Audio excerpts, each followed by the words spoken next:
Tugezeeko ku mboozi omukulu ono Hamani Basudde ku kayimba ako byendabye oba oyinza okayita mweraba ngenze kyonna kyokatuuma oluyimba olwo.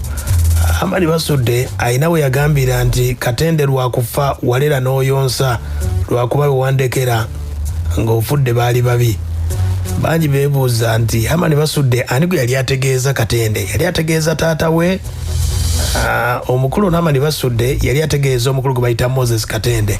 Moses Katende ono yamuyamba nnyo, y'omu ku basajja abasobola okuba ate nga bakyusa Hamani Basudde okumulaba nti yali w'amaanyi, abamuwa chance n'asobola okuba ate nga alabikako eri eggwanga. Oba oliawo nga Moses teyamukwatako, oba oliawo byali badde biralamu. Kati omukulu ono mu luyimba olwo bayita byendabye awo yagambira nti Katende lwakufa walera n'oyonsa lwakuba wewandekera ng'ofudde baali babi nnyo. Omukulu oyo gwe bayita Moses Katende gwe bayita koloneri oba muyite empanga. Kakasa nti wali olabyeko oluyimba olwo lwe bayita mpanga. Kati omukulu we yaluwandiika eyali emabega w'oluyimba olwo gwe bayita Moses Katende yawandiika oluyimba olwo mwaka gwa 1987. Oluyimba olwo lwayimbibwa Sise Naku, yalinga mama Mpanga, kwaliko Livingstone Kasozi ng'alinga taata Mpanga, ate nga Moses Katende gwe kugambako ye yazannyanga Mpanga mu luyimba olwo.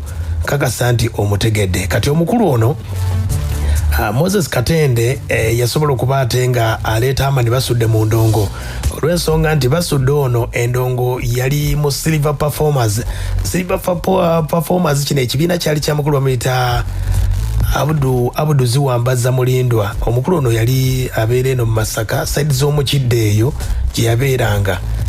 Yalina ekibiina kye bayita Silver Performers emyaka gya 1980 eyo omukulu oyo. Kati Hamani Basudde ekibiina ekyo kye yalimu, era mu kibiina ekyo mwalimu Aisha Nakitto, era ne mu kusookera ddala Aisha Nakitto yali mukyala w'ono omukulu gwe bayita Abudu Ziwambaza emyaka egyo, naye ndowooza ne bafuna obutakkaanya ate nayo n'avaayo. Era omukulu ono gwe bayita Abudu Ziwambaza ekibiina kye balimu Basudde Silver Performers, oyo omukulu Ziwambaza yayiiya olugoye luno olwawula stage, ndowooza abeera mbivulo bakiyita spike, bagiyita saike. Kati omukulu oyo yagiyiiya n'okukola zino posta z'ogamba nti ebivulo. Abudu Mulindwa Ziwambaza yayiiya ekibiina ekyo eyali mu Silver Performers ebiseera ebyo, era ekivulu kyali mu Masaka we basookera okuyiiya olwo olugoye olwawula stage lwe balutandikira. Ekibiina obudde mwalimu David Kizito Misambwa, mwalimu David Kizito, mwalimu Misambwa, mwalimu Sauda Kabiriti n'abala bangi. Kati batandika mpola mpola. Ndi ku mboozi ya mukulu ne Moses Katende yasobola okuba ate ng'ayamba Hamani Basudde. Omukulu ono musajja endongo yazisomera ddala, era mu myaka gya 1970 we yatandikira.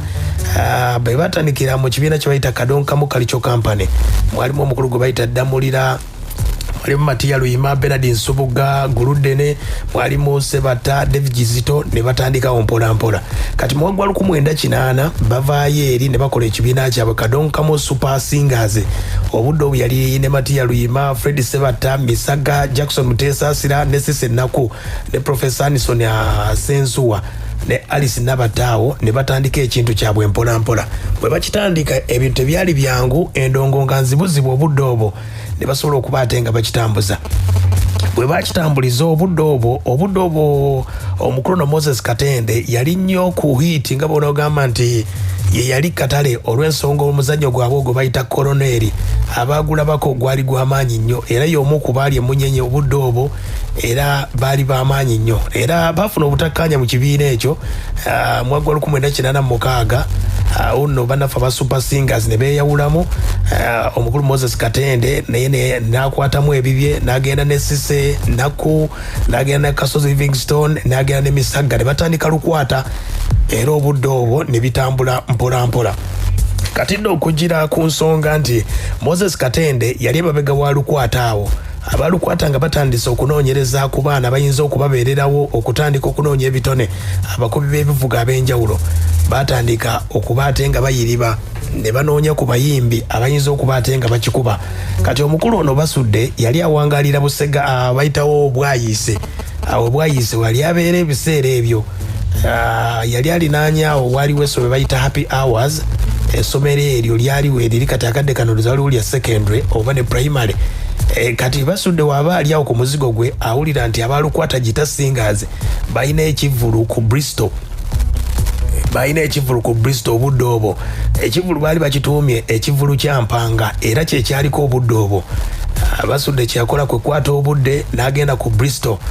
Bwe yatuuka yasasula bulungi nnyo okuyingira omulyango n'atuukira ddala mu maaso n'atuula mu maaso ng'alaba buli ekigenda mu maaso ng'alina gitaaye ne kabbiya ng'akayina kubanga kaali kamuwoomera nnyo Basudde ekivvulu nga kiwedde kwe kunoonya omukulu gwe bayita Moses Katende.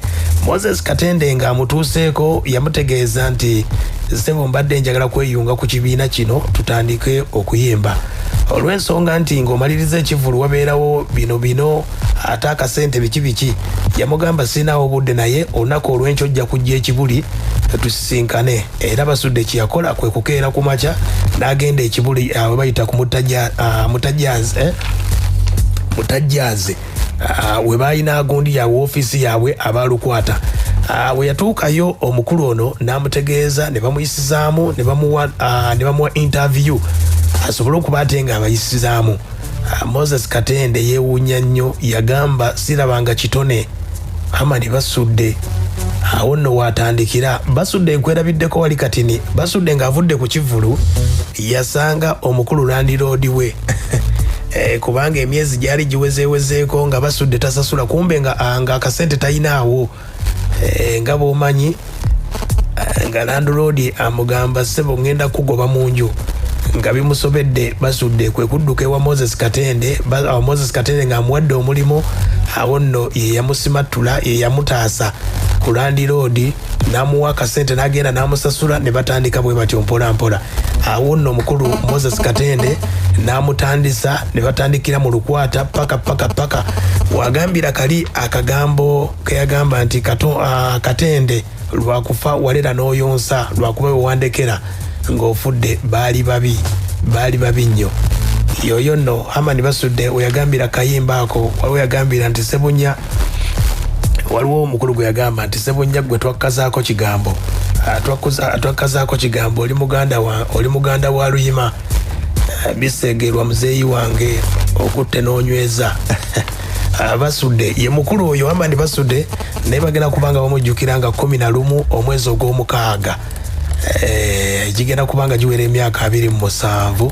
Hamani Basudde ke kayimba ke tubaddeko kano.